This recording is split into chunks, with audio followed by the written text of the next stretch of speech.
للہ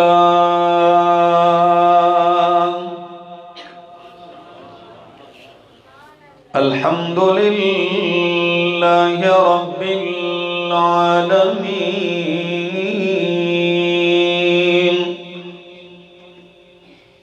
والعاقبۃ للمتقین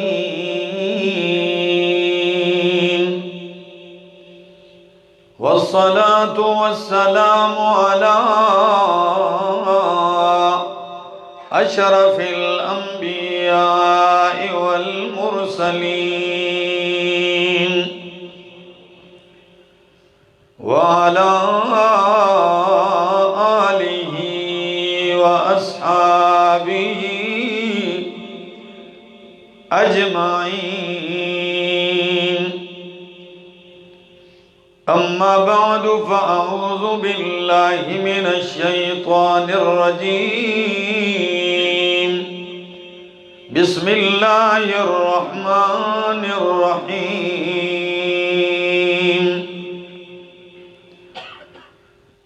هو الذي أرسل رسوله بالهدى ودين الحق ليظهره على الدين كله وكفى بالله شهيدا وقال تعالى إنا أرسلناك شاهدا ومبشرا ونذيرا وداعيا إلى الله بإذنه وسراجا منيرا وقال النبي صلى الله تعالى عليه وسلم بعثت لأتمم مكارم الأخلاق وقال النبي صلى الله تعالى عليه وسلم انما بعثت معلما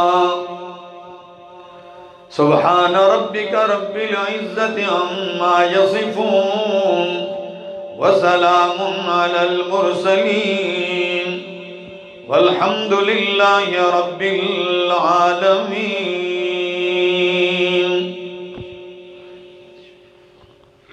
انتہائی قابل عزت، قابل احترام، ذی قدر علماء کرام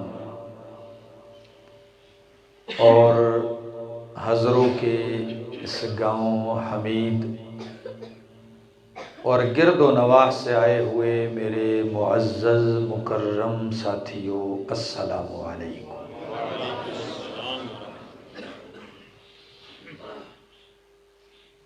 تقریباً 1 سال کے بعد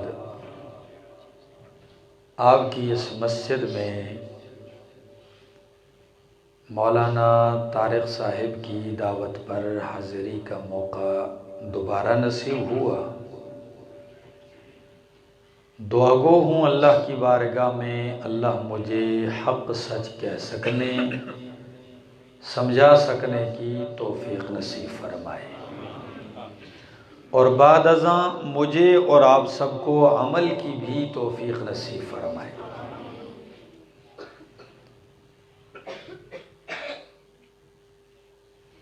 رب ذوالجلال کا ایک دستور اور قانون رہا ہے، جب بھی انسانیت میں بگاڑ پیدا ہوا اللہ رب العزت نے اس بگاڑ کو ختم کرنے کے لیے، اس کی اصلاح کے لیے اپنے انبیاء بھیجے.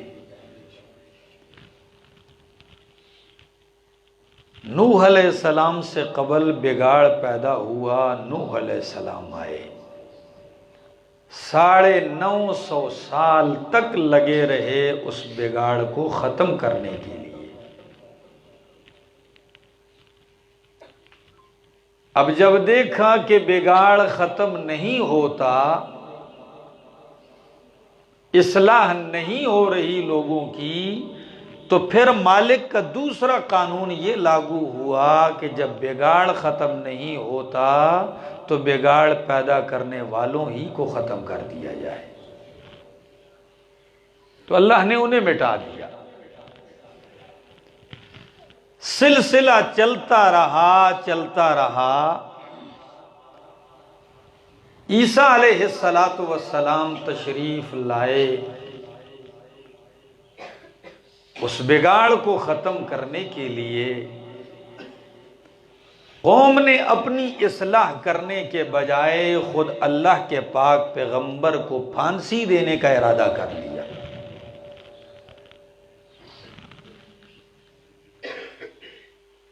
تو پھر مالک کائنات نے عیسیٰ علیہ السلام کو اٹھا لیا آسمانوں پر. یہ قوم ایسی ہی رہ گئی. تقریباً 600 سال کا عرصہ گزرا. جو بگاڑ ہونا تھا ہوتا گیا. کیا اخلاق، کیا معاملات، کیا عقیدے، کیا ایمان. دین کا حلیہ بگڑ چکا ہے. اب ضرورت اس بات کی تھی کہ کوئی مسیحا آئے، کوئی ہادی ہدایت لے کر آئے اور اس تباہ حال معاشرے کو دوبارہ سنوار دے. تو رب کائنات کی نظر ساری کائنات کے مرکز مکۃ المکرمہ میں ساری کائنات کے سردار محمد عربی پہ ٹکی صلی اللہ علیہ وسلم. اور اللہ رب العزت نے انہیں ایک کامل اور مکمل ہدایت نامہ دیا قرآن کی صورت میں. اور کیا فرمایا؟ هو الذی ارسل رسولہ بالہدی ودین الحق. هو الذی ارسل رسولہ بالہدی. اللہ وہ ذات ہے جس نے اپنا رسول بھیجا بالہدی، ہدایت کے ساتھ، ودین الحق، اور دین حق کے ساتھ بھیجا. کس لیے؟ لِيُظْهِرَهُ عَلَى الدِّينِ كُلِّهِ، تاکہ انہیں سارے ادیان پہ غالب کر دے. دلیل کے اعتبار سے، سچائی اور صداقت کے اعتبار سے، حقانیت کے اعتبار سے. اور یقین کیجئے کہ دلیل اور حقانیت کے لحاظ سے دین مصطفیٰ ہر دور میں ہر دین پہ غالب رہا ہے اور غالب رہے گا. ایک دور تھا غالباً 1857 وغیرہ کی بات. انگریزوں نے ایک چیلا تیار کیا، عیسائیوں نے. اس سے عربی کی تعلیم، دینی تعلیم، فقہ، تفسیر، حدیث، اصول حدیث، صرف، نحو، جتنے علوم ہمارے ہاں پڑھائے جاتے ہیں سب میں بھرپور تیار کیا اور اسے ہندوستان بھیجا، کیونکہ پاکستان تو بعد میں بنا. وہ آیا اور گاؤں گاؤں جا رہا ہے، چیلنج دے رہا ہے کسی میں ہمت جو آ کے مجھ سے باز کرے. ہندوؤں کو شکست، سکھوں کو شکست دے رہا ہے. مقصد نظر تھی ان کی مسلمانوں پر. اسلام کے خلاف بھی ایک آواز اٹھے. پھر چیلنج دیتا کہ عیسیٰ علیہ السلام اللہ کے بیٹے ہیں، کسی میں ہمت ہے تو مناظرہ کرے. شیخ القرآن امام محمد طاہر پنجپیری رحمہ اللہ وہ فرماتے ہیں کہ اس شخص نے صرف قرآن کی سورۃ الفاتحہ پہ 6000 اعتراضات کیے. فنڈر نام تھا اس کا. کبھی صرف کے لحاظ سے، نحو کے لحاظ سے، ہر انداز سے لگا رہا. جب انگریز نے دیکھا کہ بھائی اس کا مقابلہ اب کوئی نہیں کر سکتے مسلمان، 3 روزہ کانفرنس منعقد کی ہندوستان میں، پوری دنیا کے تمام مذاہب کو دعوت دی گئی. پہلے دن ہی آیا اور اس نے للکارا مسلمانوں کو، ہے کسی میں جرت کے آ کے مجھ سے بات کرے؟ یہ کیسے ہو سکتا ہے کہ دین مصطفیٰ مغلوب ہو جائے؟ اللہ نے ایک شخصیت کا انتخاب کیا اس دور میں جس کا نام ہے مولانا رحمت اللہ کیرانوی رحمہ اللہ. مولانا رحمت اللہ کیرانوی اٹھتے ہیں اور سٹیج پہ جا کے کہتے ہیں تو اعتراض کر کے بیٹھ جا، مجھ سے جواب سن.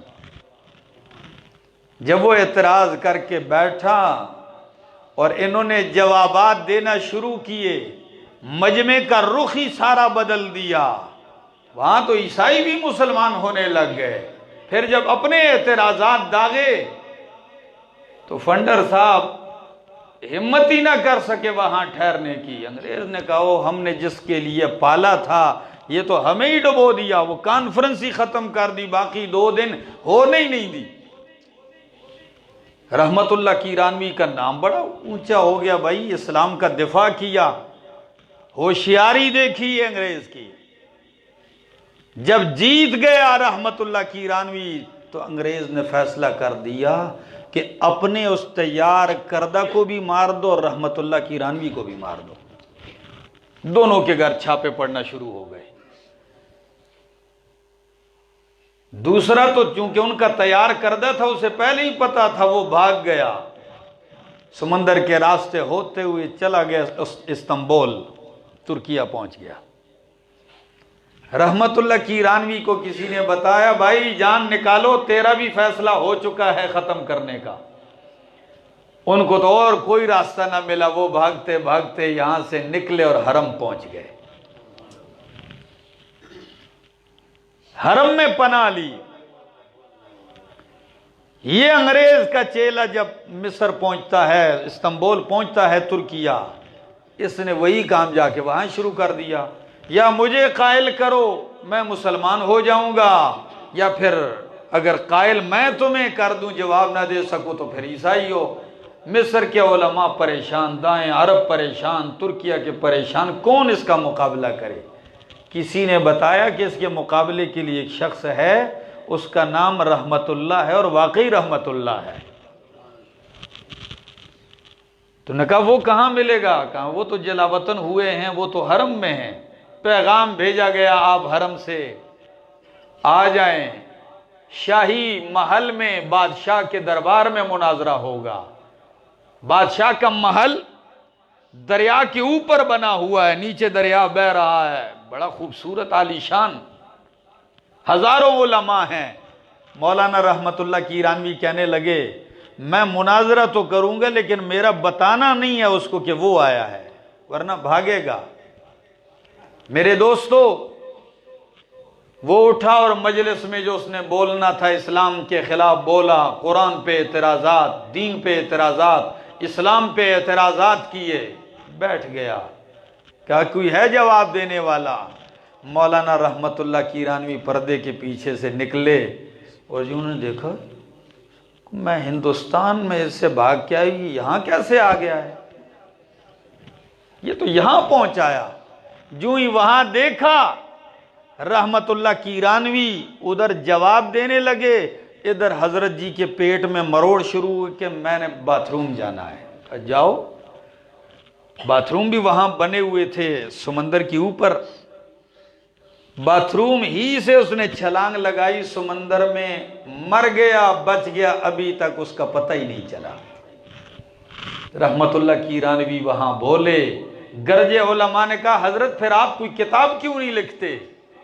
حضرت نے کتاب لکھی ہے اظہار الحق، عربی میں، انگریزی میں بھی اس کے ترجمے ہو چکے ہیں، کہیں سے آپ کو ملے لے لینا، بہت کام کی کتاب ہے۔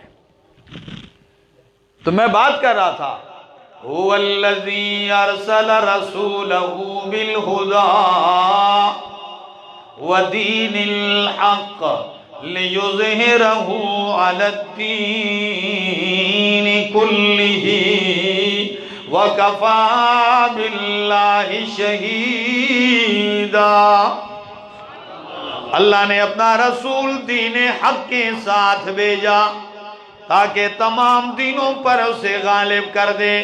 تو میں بات کر رہا تھا بالہدی، امام الانبیاء ہدایت کاملہ لے کر آئے قرآن کی صورت میں۔ قرآن ہدایت کا منبع ہے، اور اسی ہدایت سے وہ کائنات کا بگڑا ہوا معاشرہ کائنات کا بہترین معاشرہ بن گیا۔ رات کو لوٹنے والے، عزتیں لوٹنے والے عزتوں کے محافظ بن گئے، راستہ گم کردہ لوگ آسمان ہدایت کے روشن ستارے بن گئے۔ یہ اسی ہدایت کا کمال تھا۔ یقین کیجئے یہی وہ کتاب ہے کہ فاروق اعظم رضی اللہ تعالیٰ عنہ کس کے تصور میں تھا کہ فاروق اعظم رضی اللہ تعالیٰ عنہ بھی ایمان لائیں گے، یہ کسی کی سوچ میں بھی نہیں تھا۔ لیکن قربان جاؤں، قرآن کتاب ہی ایسی ہے، اتنی پرتاثیر کتاب ہے، بلکہ لوگ تو کہا کرتے تھے پہاڑ اپنی جگہ سے ٹل جائے گا، لیکن فاروق اعظم عمر اپنا دین باپ دادا والا نہیں چھوڑے گا۔ لیکن قربان جاؤں، واقعی ہدایت کا منبع تھا قرآن۔ خود فاروق اعظم فرماتے ہیں ایک دن میں نبی کریم کو مارنے کے لیے، چھیڑنے کے لیے ان کے پیچھے ہو گیا۔ اللہ کے پاک پیغمبر آگے آگے، میں ان کے پیچھے ہوں، یہاں تک کہ نبی کریم حرم میں جا کے نماز پڑھنے لگ گئے۔ میں آپ کے پیچھے آ کے کھڑا ہو گیا کہ پتھر ماروں گا، کنکریاں ماروں گا، لیکن جب دیکھتا ہوں اللہ اکبر، ہائے ہائے ہائے، جب اللہ اکبر کہتے ہیں اور آپ کی زبان سے جب قرآن کریم جاری ہوتا ہے، یقین کیجئے فاروق اعظم فرماتے ہیں اس وقت نبی کریم کی زبان پر سورۃ الحاقہ جاری ہے۔ جب میں قرآن کے نظم کو دیکھتا ہوں، قرآن کے ربط کو دیکھتا ہوں، قرآن کے اسلوب کو دیکھتا ہوں، قرآن کے الفاظ کو دیکھتا ہوں، قرآن کی فصاحت اور بلاغت کو دیکھتا ہوں، قرآن کی تاثیر کو دیکھتا ہوں، قرآن کی شیرینی اور مٹھاس کو دیکھتا ہوں، اس کی سچائی اور صداقت کو دیکھتا ہوں، میں نے دل ہی دل میں کہا یہ تو شاعری لگتی ہے، یہ تو واقعی عرب جیسے کہتے ہیں یہ شاعر ہے، یہ تو شاعری لگتی ہے۔ یہ خیال آنا تھا کہ نبی کریم کی زبان پہ یہ آیت جاری ہو گئی، اِنَّهُ لَقَوْلُ رَسُولٍ كَرِيمٍ وَمَا هُوَ بِقَوْلِ شَاعِرٍ قَلِيلًا مَا تُؤْمِنُونَ۔ کہ یہ تو شاعر کا قول نہیں، ما ہوا بقول شاعر، یہ شاعر کا قول نہیں، یہ تو معزز فرشتے کا لایا ہوا کلام اللہ اکبر، یہ تو رسول کریم معزز فرشتے کا کلام ہے، یہ شاعر کا کلام نہیں ہے۔ بہت تھوڑے ہو جو تم ایمان لائے۔ فاروق اعظم کہتے ہیں میرے دل میں یہ خیال آیا کہ شاعر نہیں، اب تو لگتا ہے یہ کاہن ہے۔ میرے دل کی بات کیسے سمجھ گئے؟ لگتا ہے یہ کاہن نجومی ہے۔ کہتے ہیں جو ہی یہ خیال آیا، نبی کی زبان پہ یہ آیت جاری ہوئی، وَلَا بِقَوْلِ كَاهِنٍ قَلِيلًا مَا تَذَكَّرُونَ۔ حضروں والو سنیے، وَلَا بِقَوْلِ كَاهِنٍ، یہ کاہن کا کلام نہیں ہے، قلیلا ما تذکرون، جب کاہن کا کلام نہیں، شاعر کا کلام نہیں تو پھر کیا ہے؟ تنزیل من رب العالمین، تنزیل من رب العالمین، یہ تو رب العالمین کا اتارا ہوا کلام ہے، یہ تو اللہ کا کلام ہے۔ فاروق اعظم فرماتے ہیں جو ہی آپ نے یہ آیت پڑھی فَوَقَعَ الْإِيمَانُ فِي قَلْبِي كُلَّ مَوْقِعٍ، ایمان میرے دل میں جڑے مضبوط کر چکا تھا۔ اللہ اکبر، اس ہدایت کے مرکز کے پاس آیا، ایمان دل میں جاگزین ہوا۔ یقین کیجئے وہی جو آج مارنے آ رہا ہے، وہی جو تنگ کرنے آ رہا ہے، وہی آپ کا ایسا خادم بنا، ایسا غلام بنا، ایسا جانثار و وفادار بنا۔ عبداللہ ابن مسعود رضی اللہ تعالیٰ عنہ فرماتے ہیں ہم چھپ کے نماز پڑھتے تھے، ہم چھپ کے عبادت کرتے تھے، لیکن جس دن عمر نے کلمہ پڑھا اس دن ہمارے اندر ایک قوت پیدا ہو گئی۔ اللہ نے ہمیں عمر کے ذریعے ایسی قوت دی، کیوں قوت نہ ہے؟ یقین کیجئے میرے محمد کی نظریں بھی انہی کی اوپر تھیں۔ کیسے؟ آپ دعا کرتے ہیں تو کیا کہتے ہیں؟ حالانکہ رحمت للعالمین تو ساری کائنات کے لیے، ہادی تو ساری کائنات کے لیے، ہدایت کی دعا تو ساری کائنات کے لیے کرتے ہیں، لیکن جب عمر کو دیکھتے ہیں تو خاص کر دعاؤں میں کہتے ہیں اللہم اعز الاسلام باحد العمرین، اللہ ان دو میں سے ایک مجھے عطا کر دے، یا عمر شام کا بیٹا عطا کر، یا خطاب کا بیٹا عمر عطا کر۔ مالک کائنات نے انتخاب کیا تو خطاب کے بیٹے عمر کا کیا۔ اللہ اکبر، ادھر دعا ہوتی ہے ادھر قبول ہوتی ہے۔ فاروق اعظم میرے نبی کا خادم بنتا ہے، اسلام کی عزت اور شان بن کے آتا ہے۔ یا رسول اللہ کیا ہم حق پر نہیں ہیں؟ کیوں عمر حق پر تو ہیں، کیا آپ کو اب بھی شک ہے؟ فرمایا یا رسول اللہ میرے سارے شک یقین میں بدل چکے ہیں۔ فرمایا کیا ہمارا معبود برحق نہیں ہے؟ فرمایا بالکل برحق ہے۔ کیا ہم عبادت جو کرتے ہیں ٹھیک نہیں ہے؟ بالکل ٹھیک ہے۔ فرمایا یا رسول اللہ جب ہم حق پر ہیں پھر چھپ کر عبادت کیوں ہوگی؟ پھر عبادت کے مرکز بیت اللہ میں عبادت ہوگی، چھپ کے نہیں، حرم میں جا کے کریں گے۔ اللہ اکبر۔ فرمایا ٹھیک ہے، اگر آپ برداشت کر سکتے ہیں تو ٹھیک ہے، قربان جاؤں۔ سامنے آتے ہیں حرم میں عبادت کے لیے، پھر وہ دن بھی آتا ہے، تکلیفیں اذیتیں برداشت کرتے ہیں۔ یقین کیجئے وہ دن بھی آتا ہے جب نبی کریم نے اجازت دے دی ہجرت کی، مدینہ جانے کی۔ بھائی مکے کے حالات ایسے ہیں کہ ہاں یہاں اب عبادت ممکن، کھل کر توحید کا کام کرنے ہی نہیں دیا جا رہا۔ اب نکلیے یہاں سے، کوئی رات کے اندھیرے میں نکلتے ہیں، جب دوپہر کو لوگ سو جاتے ہیں اس وقت نکلتے ہیں، چھپ چھپ کے لائحہ عمل طے کرتے ہیں، چلتے ہیں۔ قربان جاؤں، فاروق اعظم رضی اللہ تعالیٰ عنہ جب ہجرت کرتے ہیں سب سے پہلے حرم میں آتے ہیں، بڑے اطمینان کے ساتھ 7 چکر لگاتے ہیں بیت اللہ کے۔ کتنے؟ 7 چکر لگاتے ہیں۔ چکر لگانے کے بعد مشرکین کی ٹولیاں بھی حرم میں ہیں، ہر ٹولی کے پاس آ کے کیا کہتے ہیں؟ کہتے ہیں جس نے بچے یتیم کرانے ہو، جس کو ماں گم پائے، جو بیوی کو بیوہ کرانا چاہتا ہے وہ آ کے عمر کو روک لے، میں علل اعلان ہجرت کرنے جا رہا ہوں۔ ہجرت کیسے کرنے دے رہے تھے وہ لوگ؟ فرمایا جس کی ہمت ہے آ کے روکے مجھے۔ کس کی جرت تھی؟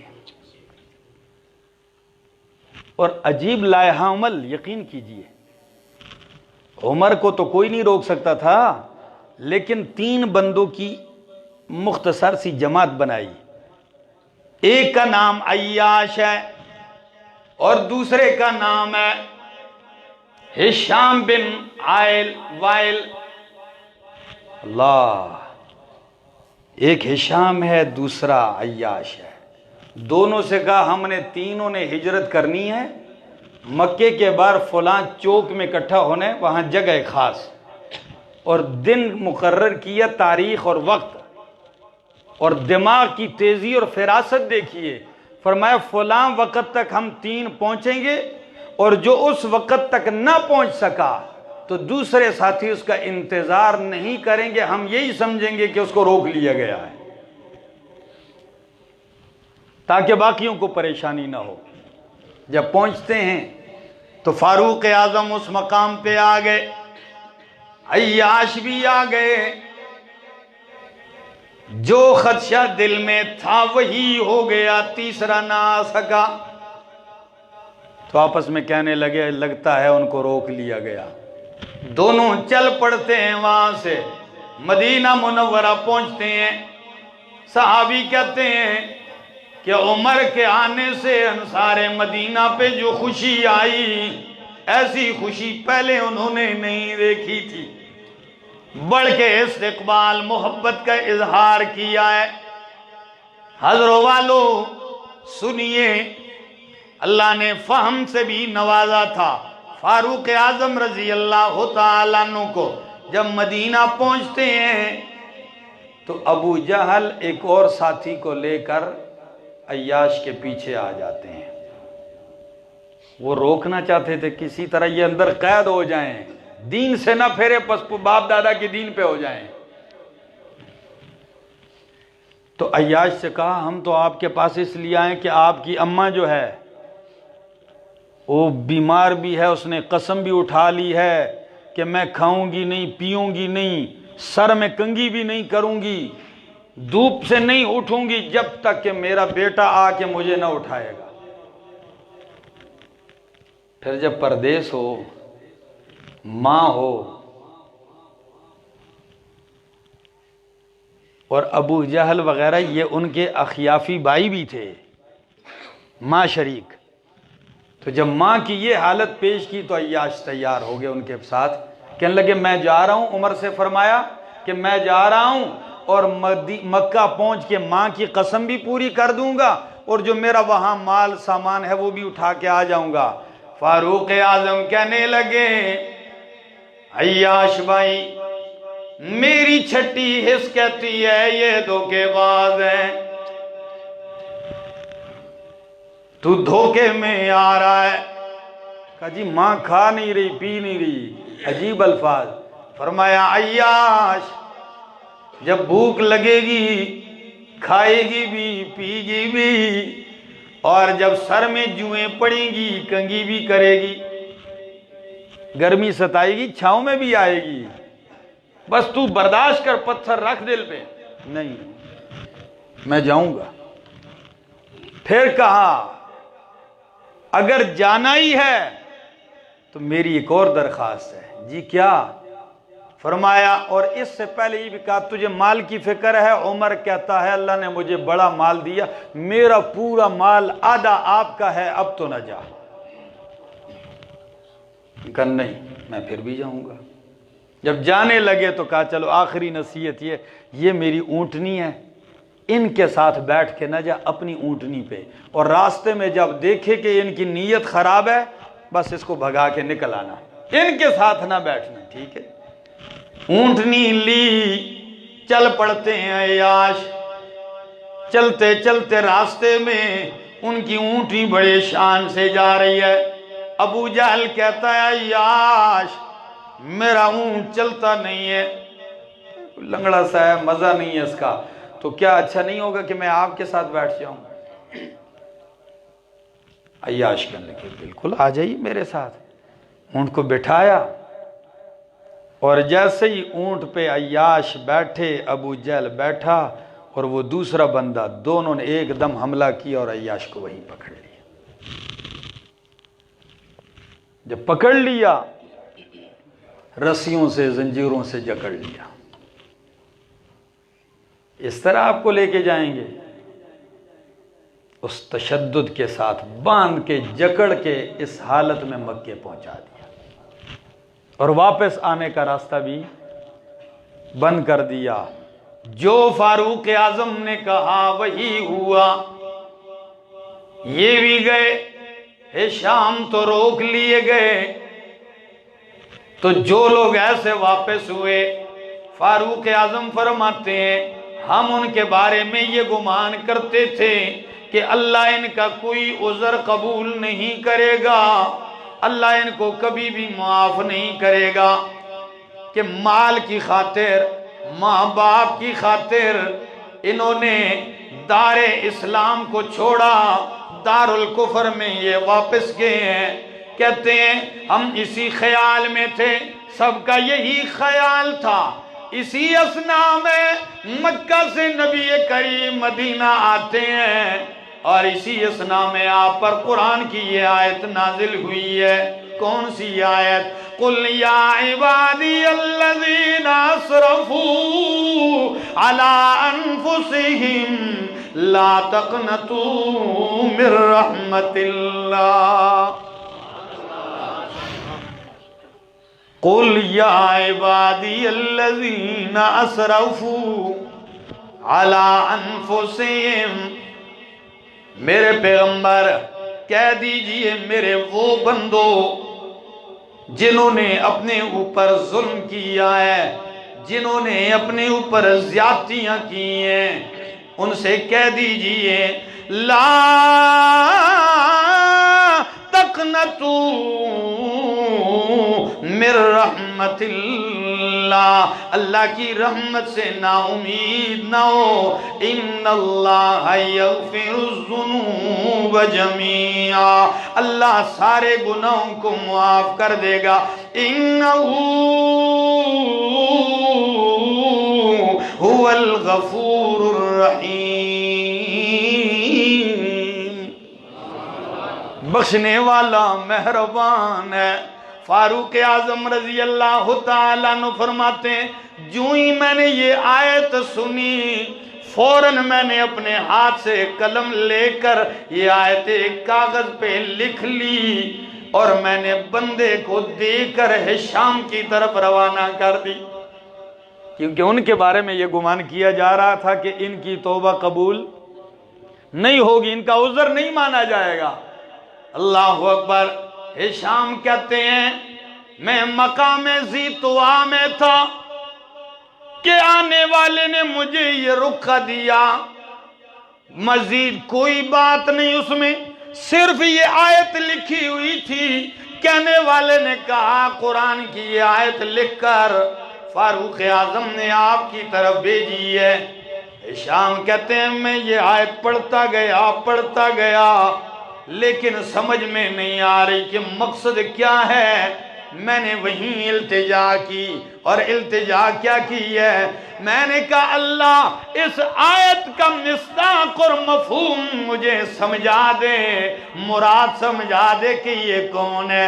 ادھر دل میں التجا کی، مالک نے آیت سمجھا دی کہ میرا بندہ اس کا مصداق تلاش نہ کر، تو خود ہی اس کا مصداق ہے۔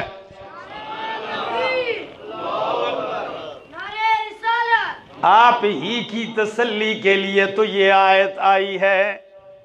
تو کہتے ہیں ایک دم میرے دل میں بات آ گئی کہ یہ آیت میری ہی تسلی کے لیے آئی ہے۔ قربان جاؤں هو الذی ارسل رسولہ بالہدی ودین الحق، یہ ہدایت لے کے میرے پاک پیغمبر آئے۔ یقین کیجئے لوگوں کی ایسی زندگیاں بدلی ہیں۔ کہاں بدر کا واقعہ جب ہوا، واقعہ بدر رونما ہوا، 70 کافر مارے گئے اور 70 کافر رگڑے گئے، 70 پکڑے گئے۔ یہ اسلام کا ایک عظیم فتح تھا۔ اس فتح کے بعد کافروں کا جو وہ زور تھا وہ مٹ گیا، ٹوٹ گیا، ان کی کمر ٹوٹ گئی۔ 70 سردار مارے گئے. اب وہ پریشان ہے کہ ہم کریں تو کیا کریں. وفد آ رہے ہیں اپنے اپنے قیدی چھڑانے کے لیے. کیا قیدی چھڑائے جا رہے ہیں. مکے سے جبیر بن مطعم بھی آیا مدینہ منورہ اپنے قیدی چھڑانے کے لیے. کہتے ہیں شام کا وقت ہے، میں مدینہ پہنچا، مسجد نبوی میں دیکھتا ہوں نماز کا وقت ہو گیا. دل میں خیال آیا نماز ہوگی، نبی کریم سے اپنے قیدی چھڑانے کے بارے میں مذاکرات کروں گا. مسجد میں ہوں، ادھر نماز شروع ہو گئی. اللہ اکبر. اللہ کے پاک پیغمبر تکبیر کہہ کے نماز شروع کرتے ہیں اور آپ کی زبان پر اس وقت یہ سورت جاری ہے وَالطُّورِ وَكِتَابٍ مَّسْطُورٍ فِي رَقٍّ مَّنشُورٍ وَالْبَيْتِ الْمَعْمُورِ وَالسَّقْفِ الْمَرْفُوعِ وَالْبَحْرِ الْمَسْجُورِ إِنَّ عَذَابَ رَبِّكَ لَوَاقِعٌ مَا لَهُ مِن دافع. یہ آیتیں آپ کی زبان پہ جاری ہیں یہاں تک کہ آپ کی یہ آیت جب آپ کی زبان پہ جاری ہوئی ام خلقوا من غیر شیء ام هم الخالقون ام خلقوا السماوات والارض بل لا یوقنون. آپ کی زبان پہ جب یہ آیت جاری ہوئی ادھر نماز ہو گئی. جو ہی نماز ہوئی جبیر کہتے ہیں یوں لگتا تھا کہ میرا سینہ پھٹ جائے گا قرآن کی تاثیر کی وجہ سے. سلام پھیرتے ہی میں نے کہا یا رسول اللہ مذاکرات بعد میں ہوں گے، پہلے ہاتھ آگے کیجئے. نبی نے ہاتھ بڑھایا. میں نے کہا اشہد ان لا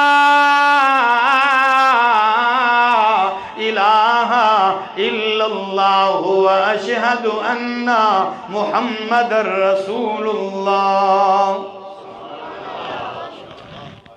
کلمہ پڑھ کے مسلمان ہو گیا.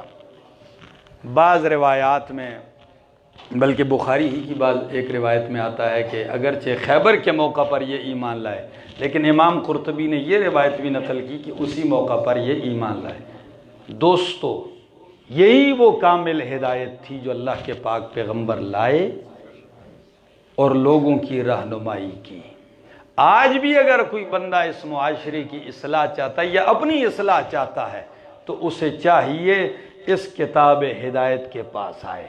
اور یقین کیجئے امام مالک رحمہ اللہ نے آج سے کئی سو سال پہلے ہی کہہ دیا، فرمایا لا يصلح آخر هذه الامت الا بما صلحت به اولها، کہ امت کے اس آخری حصے کی اصلاح بھی اسی طریقے پر ہوگی جس طریقے سے امت کے پہلے حصے کی اصلاح ہوئی تھی.